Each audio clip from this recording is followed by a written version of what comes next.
So, first of all, thank you so much, Michelle, for joining us today on Nomad Podcast. And this is probably the first episode that we will go live and taking the subject of education and technology is on one side is very interesting. On another side, there is a lot of controversy to it. But we'll come to that later, technology, education, Tamarind Tree School. But before that, I just want to understand from where as an individual you are coming from, because I know you are a city person. You are coming from Mumbai, but you started a school in Dahanu, which is a kind of a tribal area very far from the city. So can you give me some kind of a picture, some kind of a story of your life, which will give me and also the audience the idea from where you are coming? Thanks for inviting me to the show. I'm essentially from Mumbai, but always wanted to pursue something more meaningful, work for social justice and equity issues. And one of the sort of things that appealed to me and my partner Hemant is that we should leave Mumbai and try and build a life in a rural area, do some farming. We were very attracted by the idea of living on land, and then see whether we can contribute to rural society in any way. And that is the beginning of our journey in some ways, in social justice, equity, and eventually slowly through in education. Technology is something that we were into even before moving to Dahanu, particularly Hemant, who has been an open source enthusiast, opposing the proprietary control of technology and knowledge way before. So when we moved to Dahanu and education became something that we did, it obviously occurred to us that we have to do it in using open source technologies. But yeah, that's a journey in a nutshell. And if you can be a little more specific about what kind of profession were you before you moved to Dahanu? Yeah, so I've always, I was an environmental activist for quite a long time. In fact, working in Dahanu, opposing a port. And my own background is in social sciences and social work. So whether it's working with children on child labor or environment, even prior to Dahanu, I was involved in that kind of work. So was there a kind of realization which made you leave your work, leave your city where you got brought up and then go to Dahanu? Yeah, I think, the cities sometimes are limiting in your ability to have some sort of creative expression. Rural areas opened a whole new, avenue for us in terms of what is the kind of life, what is the kind of community, how do you farm, how do you live on land, how do you integrate with rural society.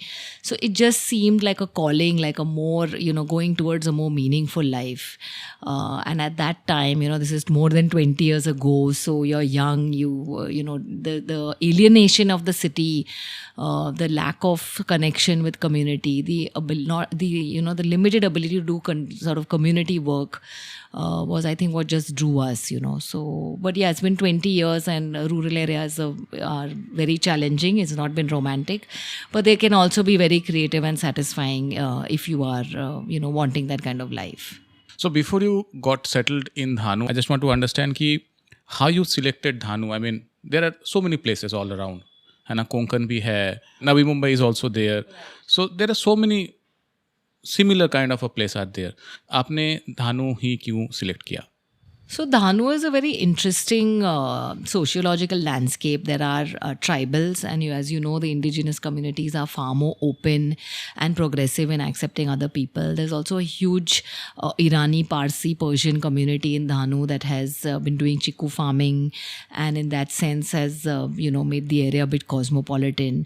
And of course, a lot of sprinkling of Gujaratis, Marwadis, Maharashtrians. So it had a very good combination of a lot of different kind of communities, different kind of background, and all of these communities were also very open-minded to having outsiders settle in, unlike some areas in rural India where you need to be from there, it needs to be a native, or you need to be from the same caste.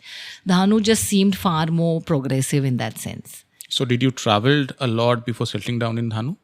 So basically, the land was purchased by Hemant, who is my partner, and he picked up and he traveled from Gujarat to Goa, but really liked the vibe and the feel of Dahanu, and obviously the understanding that there is a high chance that you will be able to integrate into this society and be accepted, because I think that is very important in rural areas. And at what point of a time, like in your life, there was this introduction of technology? Was it before you shifted to Dhanu, or was technology was there in your life? Like the digital technology I'm talking Yeah, about. I think digital technology has been in our lives. Even 20 years ago, the internet was, had come to India. We were all excited. And as I said, people like Hemant were following the technology debate themselves, tinkering around, setting up softwares, downloading, being very alert about the open source movement. So we've already had a background in technology before coming to Dhanu, and always looking at it as an opportunity to do things, learn more things, and use it for the community. Rather than for the profit making. Okay. So then you moved to Dhanu and now you were settling down. So it was 20 years back, but the school is like 10 years old. Yes, the school is 10 years old. We started the school in 2010. Prior to 2010, given that we were in the village, the Zilla Parishad school is 500-600 meters from where we are. So we would frequent that school, try to understand what are the challenges. We also experimented with trying to work with them, telling them that the syllabus is outdated. This is the kind of thing you should have, encouraging some technology there and so on. But we found it very, very difficult to actually change the system. And we realized that if we want to do something in education, it's best we start off on our own. Our motivation was also that we had 2 young children of our own and we had to educate them, and we did not see the formal regular schools. There are plenty of schools in Dahanu. It's not a bad thing, but they are regular conventional schools. And after having pursued an alternative life, we were not very sure whether we want to school them in a typical, 55 children in a class, rote learning and all of that.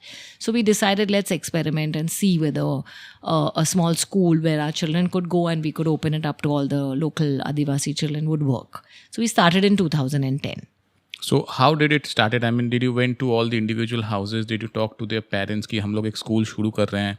क्या आप अपने बच्चों को भेजोगे? How it started? Firstly, we were not more so worried about getting children, because as you know, in a village there are enough children. We were worried about what we are going to do with them. The question was that what we have seen or what schools we ourselves have attended have not really worked. We have been made to memorize, we've been able to give exams, we've only been after marks, and you finish 10 years, 12 years, probably 3 years of graduation or some professional course, and you come out and you're not really equipped or skilled, particularly in these times. Now, that was true for us and it's true for Adivasi children. So more than trying to get children to the school, we were worried about what we are going to do. So we started operating by saying that we know what we are not going to do. We definitely are not going to make it a very dull kind of, rote learning, syllabus driven, textbook, read the textbook, write down, memorize, those kind of things we didn't want. We also, seeing the Zilla Parishad schools particularly, there is a lot of dullness, a lot of hierarchy, a lot of prejudice against Adivasi children. And we realized one of the reasons the school is not working for them because they're just not treated equally. So our school should be a space where in terms of syllabus and all, there is more creative learning, there's no rote learning, but in terms of attitude to the children, how we deal with them, how we talk to them, there should be a lot of equality. And the school should be a space for community development, not just to learn ABCD or so on and so forth, but the school should make the child confident, should make him get out to whatever extent of his or her background. So equity, not following the traditional systems, bringing a lot of openness and freedom for the tribal child, because we felt the Zilla Parishad schools are very dulling, was what we thought. We spoke to the Sarpanch and we said, look, this is our idea. We wanted to start at kindergarten, like pre-primary, so that we catch them young, and if you want to send the children, you can send. We also decided not to be completely free. We would charge a small fee of like 200 rupees to start with, because we believe that even a rural community like of tribals can pay a small contribution. And the last thing, which can be contentious and has been, we decided we will do an English. The language should be multilingual, but eventually the child should be sort of gradually taken from his mother tongue Wadli to learning in English when she grows up. In pre-primary, it's fine to have mother tongue, but as we grow up slowly, the formal learning should then finally be in English. Because we thought the world is changing, a lot of new technology, scientific discoveries, knowledge is being pushed and developed in the language, in English language. Their mother tongue has only about 300 to 400 words in the vocabulary. So if you are equipping this child with a global perspective, or you want them to have access to the whole world, then isn't it fair that they learn the language of the world? However hegemonic or problematic English has been. And we also believe they're not going to forget their mother tongue. That is very much part of their culture and life. So we are not erasing it, but we are adding something that could benefit and bring equity into their lives. तो एक curiosity मेरे अंदर आया जब मैं सुना कि you had a chat with the जिला परिषद school. What was the reaction when you said कि हम लोग कुछ बच्चों को उठा के एक नए स्कूल में लेके जाएं? What was the reaction? Yeah, it was very interesting actually, because we said that we are going to charge. So they said that हम लोग यहाँ पे फ्री में बैठे हुए हैं, पैसे के बगैर भी आदिवासी अपने बच्चों को भेजते नहीं है, तो आपके यहाँ कैसे भेजेंगे? Now this is the misconception that people have about rural areas, that poor people or Adivasis or whatever are not understanding the value of education and not sending their children. They are dropping out, they are going to work and so on. But the thing is that the Adivasi parent realizes that there is no quality education in the Zeda Parishad school. The child is just going, sometimes they get a meal and there is no learning. So many people told us कि आप पैसे से आपके पास कोई आएगा नहीं. But we said no, we will charge 200 rupees is a very small contribution. If one or two people work in the family, they would at least earn 5,000-7,000 rupees per person per month. So 200 on one child is not a big deal. And we informed the Sarpanch and spread the word of mouth, and just put up a banner. And we had 6 children on day 1, which were from the local hamlet. And over a period of 1 year, we reached 90 without really, doing anything or saying anything. And after some time, we had to kind of, say no, that we don't have the capacity to manage because of the kind of learning we were doing.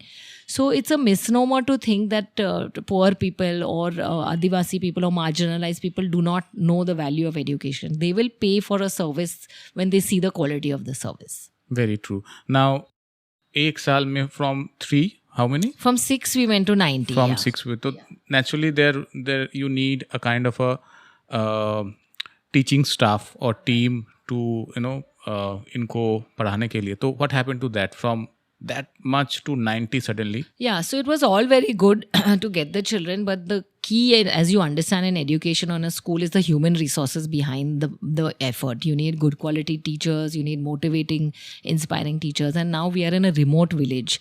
Though we are only 120 kilometers from Mumbai, it's still remote.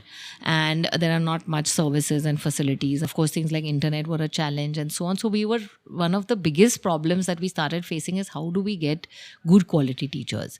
You have all these philosophical ideas, open learning, activity-based learning, field experiential learning and so on. But who and how are you going to implement this philosophy? So we started realizing that there needs to be something more that we have to give to the child. Otherwise, we will not be fair. And in 2010, technology was obviously there. Things were booming. We looked at what's happening globally. And we found that there's a lot of interesting work in the open education movement globally, where they are saying that every child has a right to a high quality education, irrespective of their economic status, background, and so on. And the open education movement is a very powerful movement because it releases technologies, softwares, applications into the open source domain, public domain, mostly 99% free of cost, and tells people, consumers, students, teachers to use these products freely. So a small school like ours, with challenges of electricity, internet, with all these ideas, we still thought that technology would be the way we can bring the whole world to the Wadli child, rather than depending on human resources and struggling and so on. So our first foray into technology was that we decided to pick up a few laptops. Now, we were one of those villages in the last mile connectivity, without last mile connectivity. So one is that we started having laptops and using local servers where we could install things on a local server where the children are clicking and accessing a local server hosted on the campus. That was how we started our journey. We picked up a few laptops and we started installing open source tools, like there are a lot of games in maths and science and so on. These, as I told you, are developed by open source programmers all over the world and just released in the public domain. So the other aspect that emerged, that we would maintain and be part of the global open source movement. All our machines would be with using only tools like Linux and all other open source softwares. That was a philosophical commitment that we made in 2010. And obviously over time, we would try to provide as much to the child through technology. Now, in 2010, most people looked at technology in a very, very averse manner. This was 10 years before pandemic, schooling, plus we are working with marginalized children and so on. So we were accused of using too much technology. And we would like to ask the public, what is technology at the end of the day? Your blackboard was an invention in the school. Without a blackboard, there was no way to teach. The printing press through which knowledge became publicly accessible, democratize the way knowledge, is a technology. A pen is a technology. It's just that in the last several years, the digital technologies have escalated or moved in such a fast pace that the society is scared. But even when the television came, there were fears that, this is going to devastate our society socially, culturally, and so on. So no one is saying that there is no problem with technology. There's definitely a problem with technology. But please look at a young, poor, deprived, marginalized child who has been intergenerationally deprived from 3 generations of a good quality education, of a good meal, of a proper material infrastructure and so on. What are the choices we have? And is it not his or her right to access information, knowledge, and good teachers as much as it is our children's? So we have to look at technology from a rights-based debate also. Yes, there is, ill effects of the technology, but we started using it at a time in 2010. And most of the time we have questions like, is the child not spending too much time on the screen? Aankh ke liye kharab hai, and so on, which are, I think, completely off, just not justified arguments. We are all on our phones and our laptops the whole day ourselves as working professionals.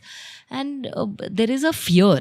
And we wanted to dispel that fear in the last 10 years. We wanted to show how technology can be an equalizer, how it can provide opportunity, how it can provide better education than probably a set of local teachers could. And that was our journey in saying that this is the reason why technology should be used. Okay, so going a little bit back, you got some laptops, and with that the students started learning.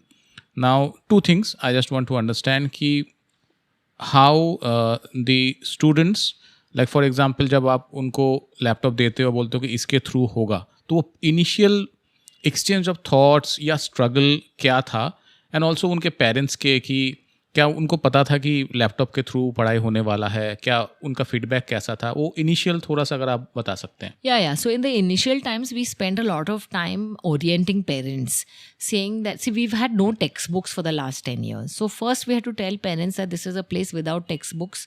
Please don't worry. That doesn't mean they are not learning.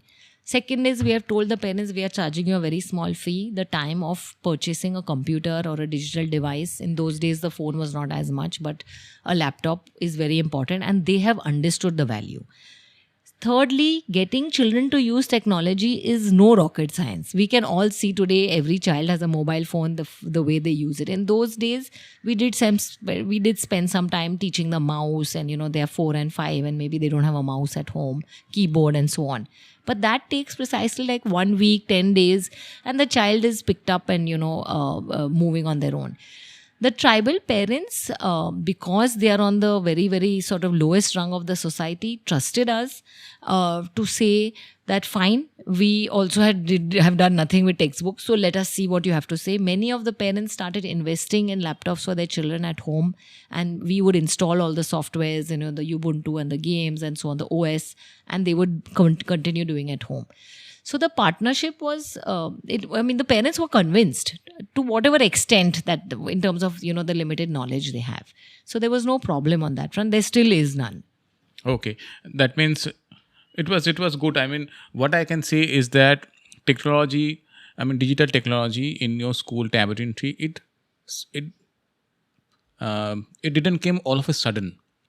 It came because there were issues and you were trying to solve the problem. And this was the best suitable solution that you got. Agreed. Say we were in an area where you have some fantastic, inspiring individuals and they're all willing to teach you, then that's fine. But I think There is almost no area left like that. The other thing is that the kind of ways and means in which you can learn using technology today is far beyond a bunch of individuals. So you are feeling that if this is already there and it's accessible, why not we make it accessible to the most deserving and the most needy? So our journey started with a few laptops and some installed software, a local server, but our struggle was for electricity and good quality internet. So over the last 10 years, we have managed to put our whole school on solar, and we have a 5 kVA system. So all the machines and all the digital devices all run on solar. So that's absolutely fine. And we spend a huge amount of effort trying to get high-speed internet on our campus. So these were the two big challenges, both of which are actually almost, you can consider them as basic rights, electricity and internet, data today. So over the last, from 2010 to 15 was a struggle. After 15, we were able to get fiber optic cables laid. We were able to, but of course through private players. Government is just not supporting. There is a big plan of the government to provide high-speed internet connectivity to all gram panchayats, but that has not yet happened. It didn't even happen during COVID pandemic. So we've had to sort of rely on ourselves and our means, resources, included private player support, and get internet. Once we got internet, the game further technologically changed for us.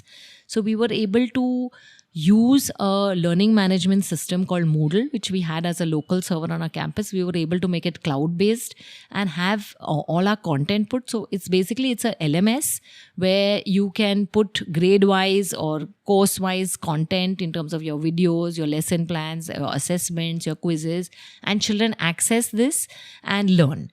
And this helped us fundamentally change the way education is done, because we didn't have to have a classroom model again.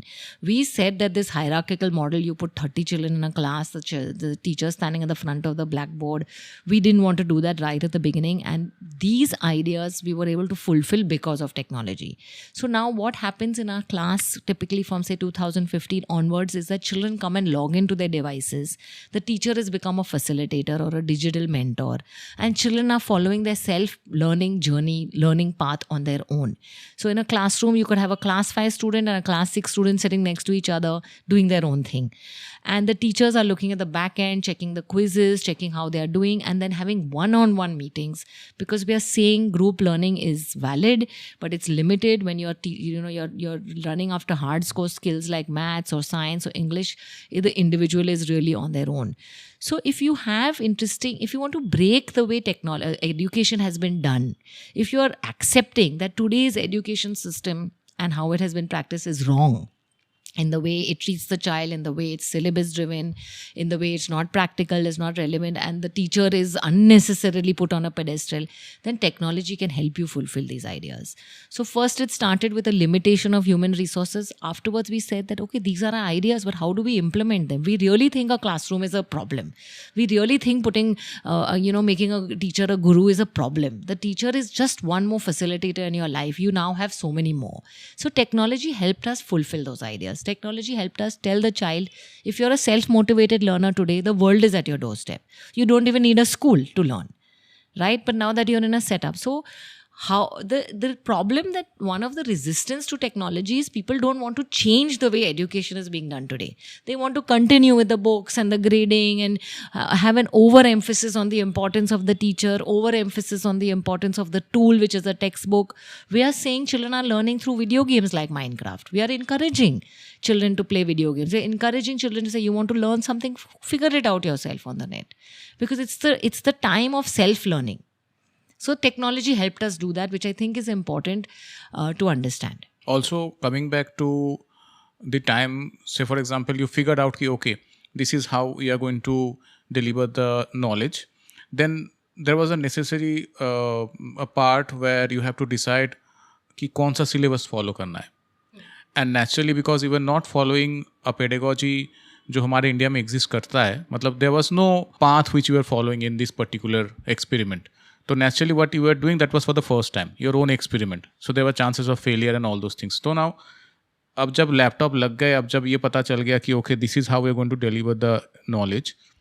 What was your take on selecting the board, the syllabus, how you went in that line? Yeah, so this is an important question. Also, just to first put on the table is that we are a government recognized school.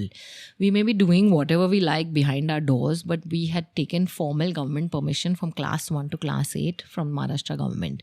Now, when you are running class 1 to class 8, there is no pressure on you to follow any particular board. The board exam happens only in the 10th. So what we have done from class 1 to class 8, we have taken the mother of all syllabuses, which is the NCRT syllabus, written and drafted in Delhi, based on which all your state curriculums are developed, like the SSC or wherever you go. And we follow that till the 8th.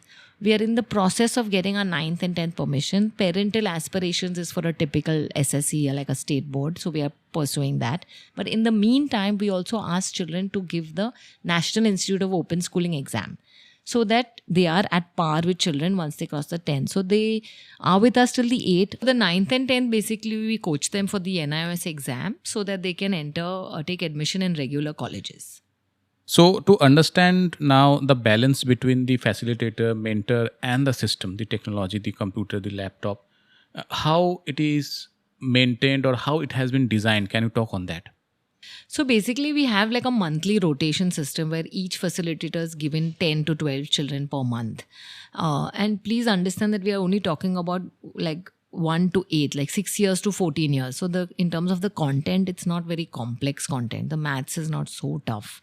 7th, 8th, it gets a little tough. The science is basic. So we are saying that every mentor should be able to look after the children's needs for all subjects. They shouldn't necessarily be science mentor, maths mentor, and so on. That is our aim. Sometimes we get individuals capable of that. Sometimes we have to say, okay, you can do only English and social sciences, and someone more with a better aptitude for science and maths. So the mentor looks after 10 children's performance, 10 to 12 children's performance over the month. There are detailed data assessment sheets where we've codified all the kind of competencies that we want, in the sense, right from English, like should be able to read a paragraph, should be able to read 2 sentences, should be able to speak, or science should be able to identify between the states of matter. Like each of those things has been codified, and the facilitator fills those sheets. So for anyone, we can look at what is the level of the child at any given point of time. And there's a rotation. We don't necessarily think that there has to be a time where there is the time has to be divided between the child on the laptop and the child with the mentor. It really depends on the child. Some people are fast learners. They are good on the machine. They don't need hand holding. They're able to do maths on Khan Academy and move unit to unit without assistance. Then there are some children who are slow, who are sometimes genuinely slow, sometimes just, mischievous or maybe distracted and so on. Then they need a little bit of pushing. So the mentor is in a position to judge and decide how much should I intervene in this child's learning process. Should I be there all the time? Should I, question, and so on. So those are the kind of flexible ways. Of course, our numbers are small, so we are able to do this. It's like a small family. We have, 10, 15 children per class. So we are able to cater to them individually. But that's what we feel is what they require. And you also said that you have individual students, kind of, अगर मैं popular language में बोलूँ कि analytics of individual students, how they're performing day to day wise. Yes. So do you think that, taking the help of this kind of technology, it gives you a better in-depth idea of a child's learning process? Yes, definitely. I mean, there is data and data out there. However, without your in-depth understanding of that data and also questioning of it and how you use it, there is no point of the data, because all systems generate data today. But how do we use that data? What do we interpret from it?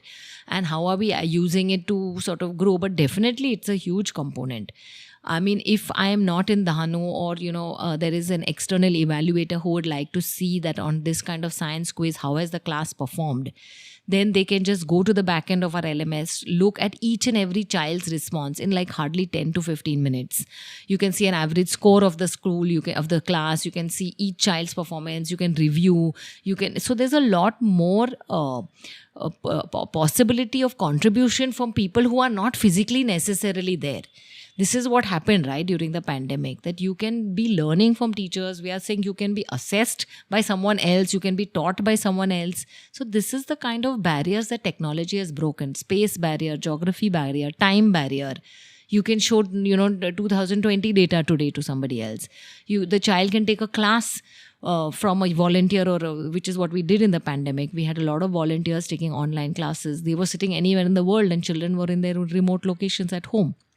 So technology, through its data, can break these kind of barriers which have been very, very limiting. And for a small school like ours, what more can we ask for? Like, we have all the the modern systems, the tools which the child should have access to. And of course, for us, in our case, it's open source. So in case of open source, how much help you got from creating you said you were following the NCERT syllabus. So what kind of a help you have got in creating the digital syllabus or the whatever is the content, education content? What kind of a help you have got from the open source? No, so the open source movement is releasing the technology in the public domain. Mostly, as I said, it's free. It's licensed under open, GNU licenses where you can use all of this. You have to pay for server charges, and also in that sense, that's been a huge contribution to the kind of cost cutting and affordability for small schools like ours. Then when it comes to content, there's a lot of open source content available through Creative Commons, through platforms like Storyweaver, which are a huge Creative Commons open source literature for children. Then there is Khan Academy, there is FED simulations. There are many, many open source tools. So wherever possible, we have curated using these tools which are only in open source, and wherever not possible, we have created our own content with our own team of teachers.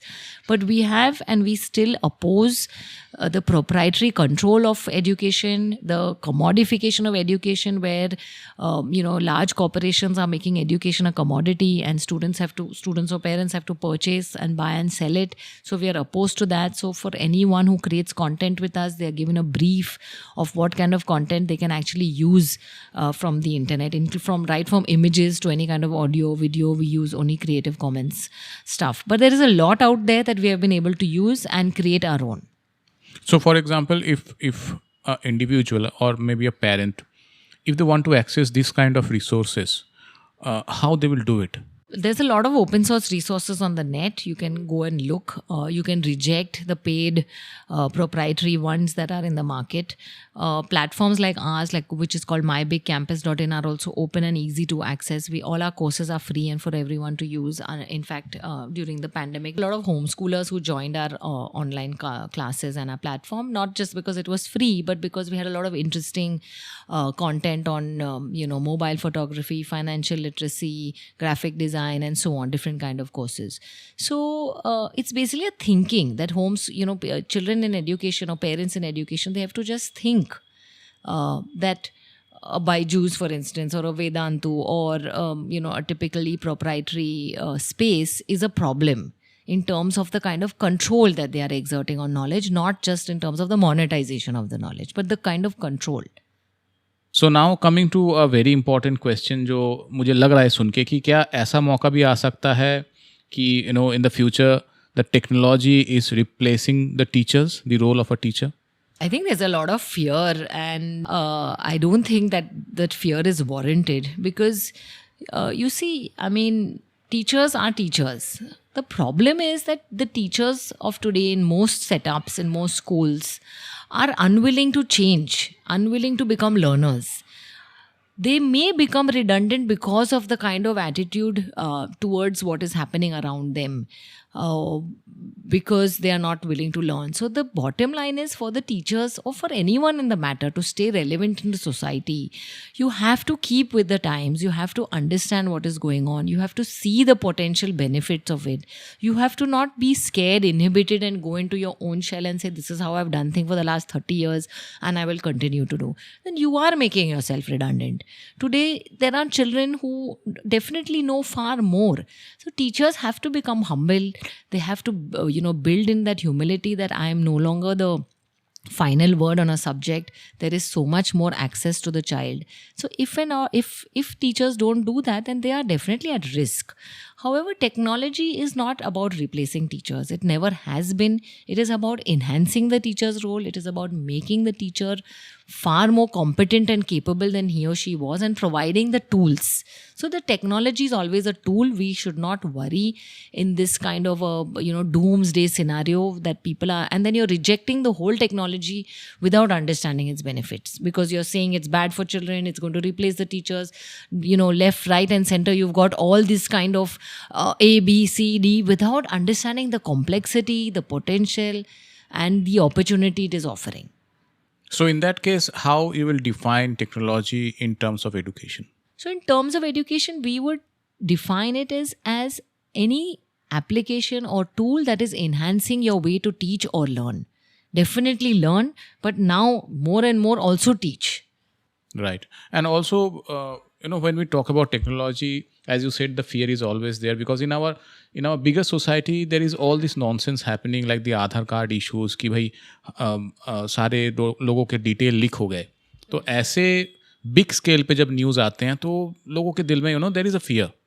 So then how you will solve these issues in case of education? Yeah, so see, definitely the internet is not a safe place. Children are at risk. Children are more at risk than us adults from all sorts of things, including meeting the wrong people, money, frauds of money, child pornography, and so on. So as a school or as an institution or as a parent, I think what you need to teach the child is maturity and understanding of the space. More and more digital literacy would actually help, rather than keeping them away and then, they falling into the wrong trap and making the mistakes. So open discussions. As a school, we could do things like firewall and, have those kind of technological safeties in place. Yeah, but rather than that, we believe in training the children, making them understand, being alert, giving them the necessary tools to critically judge whether this is right or wrong. So these are the risks that we have to bear with. Okay, and what kind of an infrastructure do you think that if a school wants to adopt technology or bring in technology, what kind of infrastructure do they need? Yeah, I think, see, in today's day, setting up technological infrastructure has become far easier. If the school or the institution, educational center goes towards open source, then it's definitely affordable. I'd like to repeat that most of the open source technologies are free in terms of the licenses to use the software and platforms. What the school needs to spend on is cloud servers and that kind of thing. At a consumer level also, devices are a lot more affordable. A lot more things can be done with tablets and mobiles, though of course desktops and computers and laptops are preferred if you want to do heavy work. But every school today can make technological infrastructure as much as a priority as benches and chairs, and in fact should make. We are seeing even in private schools in cities, there is not that much technological infrastructure that there should be. And in such schools, children should be encouraged to carry their own digital devices, to, access their books on their own devices and so on. So this is something that schools need to start prioritizing over. In our case, of course, we are seeing that things like a learning management system where everything is digitized in terms of assessments, grading, teaching, learning should be used. Online platforms should be used for live classes where, children who are not able to come should always have access. Okay, Michelle, so tell me one thing, that do you have any incidents or any evidence or any example which can describe that students in general, their interest generally increase when there is a technology in their learning process? I think one of the things that technology does in education is gives autonomy to the child. So when, for example, in my Moodle LMS, I'm taking a quiz and at the end of the day, I don't have to look anywhere left, right. I have to just see my screen and I realize I've got 7 out of 10. And the screen says, do you want to reattempt? You may have made some mistakes. And the child is thinking, okay, what shall I do? Shall I reattempt? I want to get a better score. So then if you look at gamification or you look at storytelling in in education, where the child is going through a particular story and then there is a question asked that, do you think Saurav did this or that? Yes or no? What step did you think Saurav will take? For instance, an ethical question. And the child has to decide for himself or herself that if I say yes, then the story unfolds in a particular manner. And if I say no, the story unfolds in a particular, completely different manner. Now, these kind of decision making is giving a lot of autonomy to children, which is in complete contrast to the traditional education system, which says that you don't know anything and you need to listen to me. Now, the minute you are providing some autonomy to an individual, that sense of freedom, that sense of motivation completely changes the individual. Now, this is what people are not seeing about education. It is not just that I'm watching a video or a textbook. The way technology can be used can be very freeing to the child, and we believe that the child becomes empowered. So the child takes a decision in that story, says, yes, Saurav did this, and sees how the story unfolds, and then suddenly says, no, but maybe what if Saurav did that? So let me go and see again. So this kind of autonomy, thinking, critical decision making is what we believe will be the evidence to show that this is why technology is beneficial for children. Over and above the simplified understanding that, he's got video stimulation and simulation, science simulations, but scenarios. But this transferring of learning, now the learning is my responsibility, not the teacher's, is the direction in which we will get the evidence. And what kind of a help are you expecting from the government, both like the central and the state government? Because, their input or their intervention is also very important. So basically at all international forums, the Indian government goes ahead and commits to saying that we will promote and propagate only open source technologies. Yet we see in textbooks or, in terms of contracts and tenders, we see proprietary companies. We see textbooks only full of Microsoft, which is a proprietary software, whereas people like us use LibreOffice. So we see on the one hand that seems to be a commitment, but that commitment is not translated into action by the government. If we believe that education is a social good and we want the children of our country to get a high quality education, then the government of India has to not only politically commit to open source, but look at actually providing only open source education tools in colleges and schools everywhere. In addition, they need to commit to providing high-speed internet to every village as they have under the BharatNet program. So these are the two kind of basic commitments where data needs to be provided by the government to rural India and obviously urban India as well as showing their commitment to education as a social good by encouraging only open source tools. All right. So now coming to one last important question, which I think is very important जब हम technology की बात करते हैं या कुछ एक ऐसे चीज़ जो कि एडुकेशन में आ रहा है और उसको लेके काफ़ी लोग काफ़ी स्केप्टिकल हैं, वो ये कि हम लोग कैसे डिसाइड करें और how we will assess the outcome of technology into education? Yeah, I mean, we seem to be somewhere still in the beginning of the journey of technology in education. There's a lot of hullabulla about AI and stuff like that, which is going to, again, completely disrupt what we have done so far. So I think the long-term impact we have to wait and watch.